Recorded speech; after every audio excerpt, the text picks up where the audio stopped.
Y decíamos, ¿por qué es tramposo?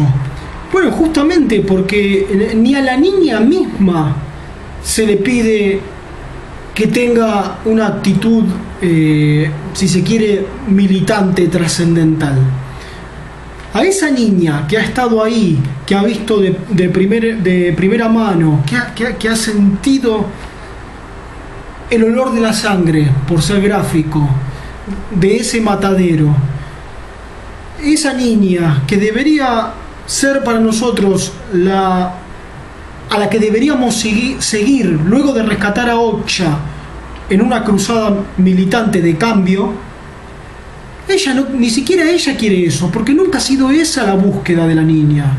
La niña se conforma con que no le maten a la mascota, y la niña de alguna forma regresa a su indiferencia absoluta arriba de la montaña con su mascota. Eso es lo único que quiere.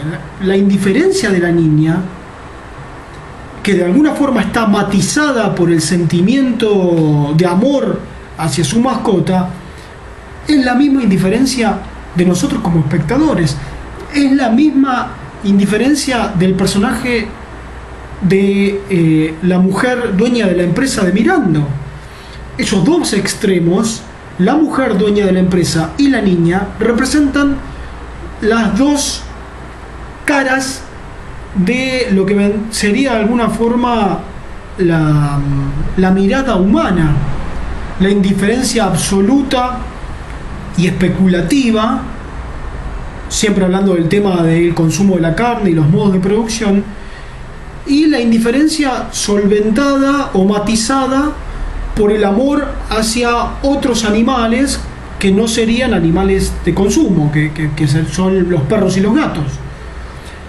La indiferencia sobre la falta de un sentimiento amoroso o de empatía hacia las vacas, digo hablando de nuestra sociedad, de alguna forma está sublimada por el sentimiento amoroso hacia los perros y los gatos u otras mascotas, ¿no? Es decir, nosotros no amamos menos a los perros y los gatos porque comamos vacas, pero sí se podría entender que algo del consuelo sobre la consumición de animales muertos radica en el amor a los perros y los gatos.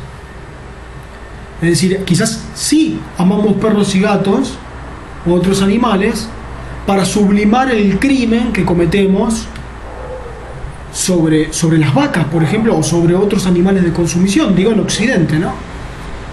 Bueno, esas dos vertientes de indiferencia no cambian.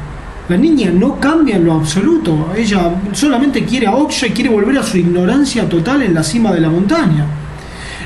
Y del mismo modo podríamos hablar un poco de la gran hipocresía en la cruzada de las personas sobre el consumo de la carne, por ejemplo, basado en el uso de zapatillas de cuero o en el uso de ropa producida sobre modo de explotación producida con materiales a través de los modos de explotación de otros animales, por ejemplo de las ovejas, en la producción de la lana.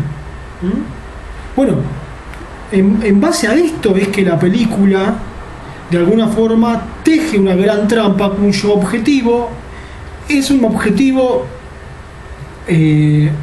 por decir amarillista, ¿no? Efectista, y es crear un sentimiento de culpa en el espectador cuando ni siquiera los personajes que están insertos, que están dentro de esa terrible realidad, lo sienten, cuando ni siquiera la niña tiene ese sentimiento de culpa.